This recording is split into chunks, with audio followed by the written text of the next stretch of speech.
অরুণ ভাই, অনেকদিন পরে দেখলাম, কেমন আছেন আপনি? জি ভাবি, ভালো আছি। আপনাদের বিয়ের বয়স তো অনেক বছর হলো, তা আপনারা বাচ্চা কাচ্চা নিচ্ছেন না কেন? বাচ্চা নিলে তো ফিগার খারাপ হয়ে যাবে, তাই ভাবতেছি বাচ্চা অ্যাডাপ্ট করব। হাজবেন্ড থাকতে বাচ্চা অ্যাডাপ্ট করবেন? সত্যি করে বলেন তো, ভাইয়ের অ্যাডাপ্টার ঠিক আছে তো? আমি কোথায় যাব কি না যাব আমি কি সেটা তোমাকে বলবো? আমার যেখানে ইচ্ছা আমি সেখানে যাব, সেই জবাব আমি তোমাকে দেব না। আরে ও ম্যাডাম, আমি আপনার বর না, টোটোওয়ালা। হ্যাঁ, দাদা আমি সাহাপাড়ায় যাব।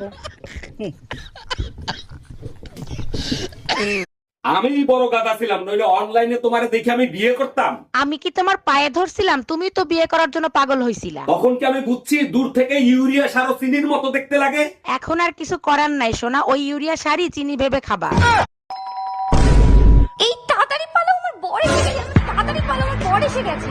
1 মিনিট, তোমার বর তো আমি, তুমি আমাকেই পালাতে বলছো কেন? আচ্ছা, তুই যদি আমারই বর হোস্টেলে পালাচ্ছিলি কেন, বাজে ছেলে একটা? জামাই কই, তুমি তাড়াতাড়ি খাইতে আসো। আমার খিদে নেই, আমি খাবো না, আপনারা খেয়ে নেন। আরে জামাই কি হইছে, রাগ করতেছো কেন, বলবা তো? 3 দিন ধরে ডিম খাওয়াচ্ছেন, ডিমের মা বাপ নাই, এদের সাথে দেখা করাতে পারেন না? কেমনে দেখা করাবো জামাই, ডিমগুলো তো সব এতিম।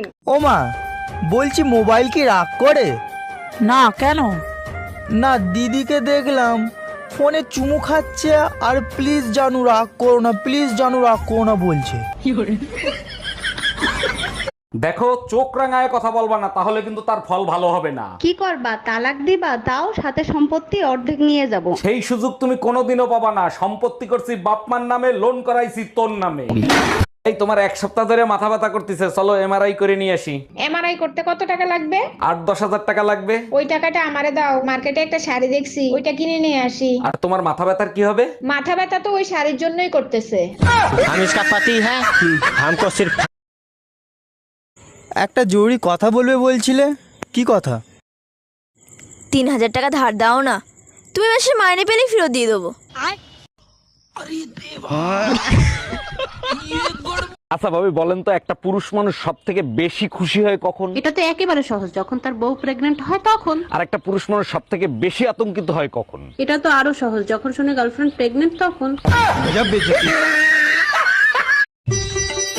আরে বৌদি, শুনলাম বলে তুমি দাদারে নাকি স্যালারি দিচ্ছ। হয় গো ঠাকুরপো, ওই মিনসিরে আমি ডিপোজিট দিছি। কেন, কি হয়েছে বৌদি? আরে শালার পিঠে 5 সেকেন্ডে বেশি দিতেই পারে না। আচ্ছা, আমার গায়ের রং যদি কালো হতো তাহলে কি তুমি আমাকে বিয়ে করতা? জীবনেও করতাম না। আমি কালা, তুমি কালা, ছাউপনা গুলোও তো কালা হইতো, তাই না? আর যদি আমার বাবা যৌতুকে প্রাইভেট কার দিত তাহলে? তাও করতাম না। তোমার বাপের প্রাইভেটের চক্করে আমার জামাইরে হেলিকপ্টার দেয়া লাগতো। তো গাইজ, এই যে আমার সুন্দরী বউ, আমার আদরের বউ, আমাদের 6 মাসের সুখের সংসার। 6 মাস না, কদিন পরে 5 বছর হতে যায়। আরে পাগল, আমি তো প্রথম 6 মাসই সুখী ছিলাম।